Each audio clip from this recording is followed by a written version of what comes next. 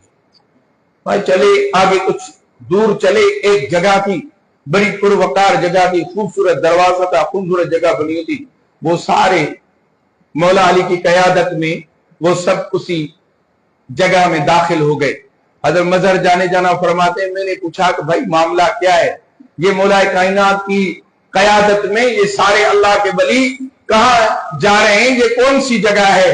حضرت مظہر جانے جانا فرماتے ہیں کہ جب میں نے یہ سوال کیا تو مجھے کہا گیا کہ امروز اس غوث الثقلین سے ای ہمارا بتقریب اس امیراند کہا مظہر جانے جانا آج حضرت سید عبدالقادر جیلانی غوث الثقلین، ثقلین کا معنی ہے جن اور انسان، غوث کا معنی ہے فریاد سننے والا، حضرت سید عبدالقادر جیلانی رضی اللہ تعالی عنہ غوث الثقلین ہے، یعنی جنوں انس کی فریاد سننے والے۔ فرمایا یہ غوث امروز ان سے غوث الثقلین سے آج حضرت پیران پیر دستگیر کا عرس ہے جسے ہم عرفن 11ویں کہتے ہیں۔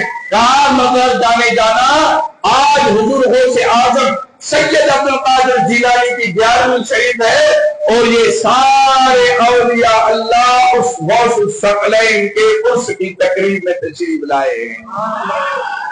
تو معلوم ہوا کہ حضرت پیران پیر دستگیر کا عرس آج صرف ہم مکی مسجد میں بیٹھ کے نہیں منا رہے ہیں، مگر روحانیت والے جو ہیں وہ بھی میرے پیر غوث اعظم دستگیر کی عرس کی تقریبات وہاں بھی منعقد ہوتی ہیں، تو ان کی برکات اس میں کوئی شک نہیں ہے، مگر صرف ہم چاولوں کی برکتوں اور ناروں کی برکتوں پہ اعتماد کر کے بیٹھ جائیں اور باقی جو حضور غوث پاک نے ساری رات جاگ کر اور علم حاصل کر کے فرمایا درست العلم حتی صرف قطبا ونلت السعد من مول الموانی، قصیدے غوثیہ شریف فرمایا میں نے علم حاصل کیا، درست العلم میں نے علم حاصل کیا حتی صرف قطبا، فرمایا جب میں نے علم حاصل کیا میرے اساتذہ میرے سر پہ علم کی پگڑی باندھ رہے تھے، مجھے عالم کی سند دے رہے تھے اور میرا رب مجھے منصب غوثیت پہ فائز فرما رہا تھا۔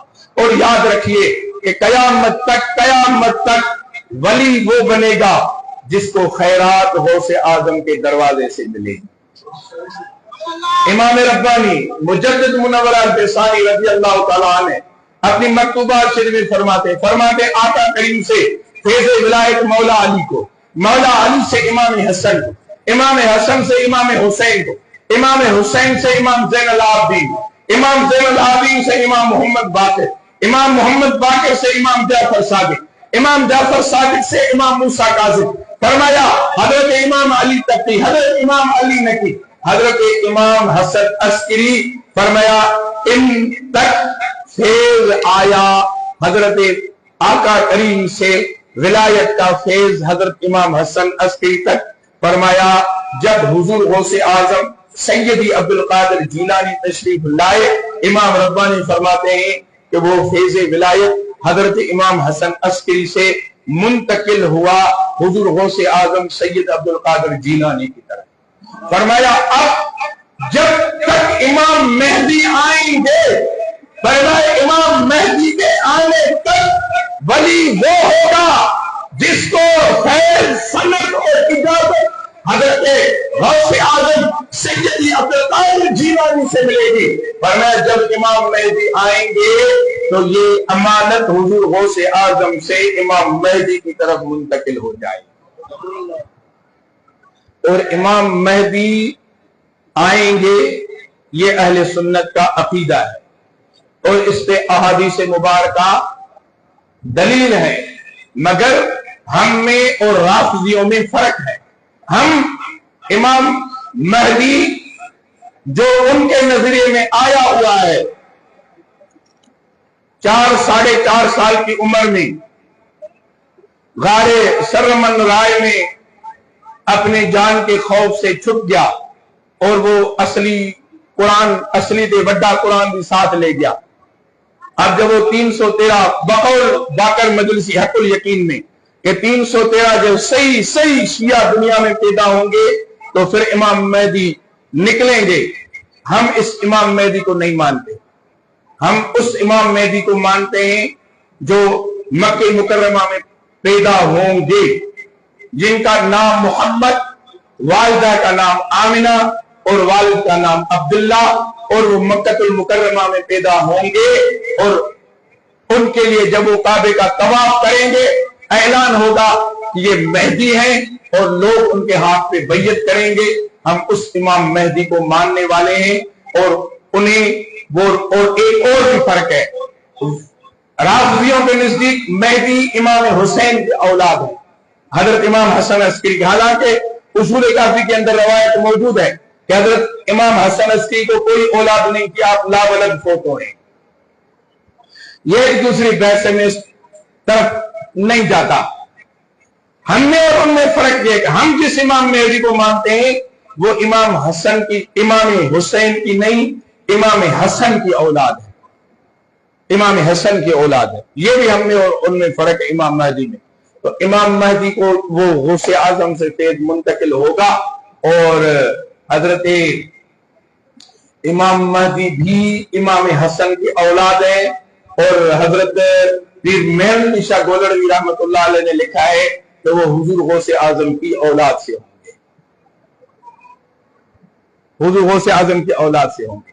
اس لیے یہ انہوں نے بات اس لیے لکھی کہ بھائی وہ امام مہدی کو حضور غوث اعظم سے کیسے فیض ملے گا، وہ کیسے وہاں منتقل ہوگا.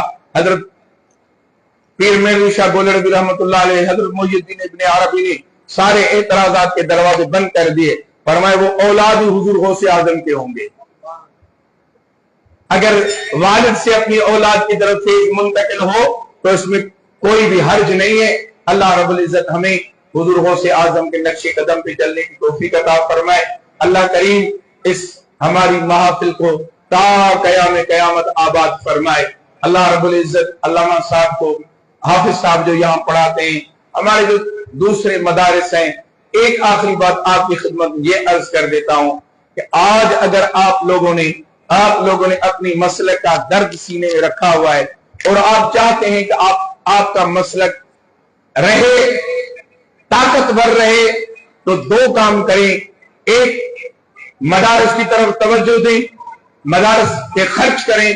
اور دوسرا، سوچ سمجھ کر ووٹ اسے دیں جو اللہ کے محبوب کے ناموس کی حفاظت کی بات کرتا. اللہ مجھے اور آپ کو عمل کی توفیق عطا فرمائے.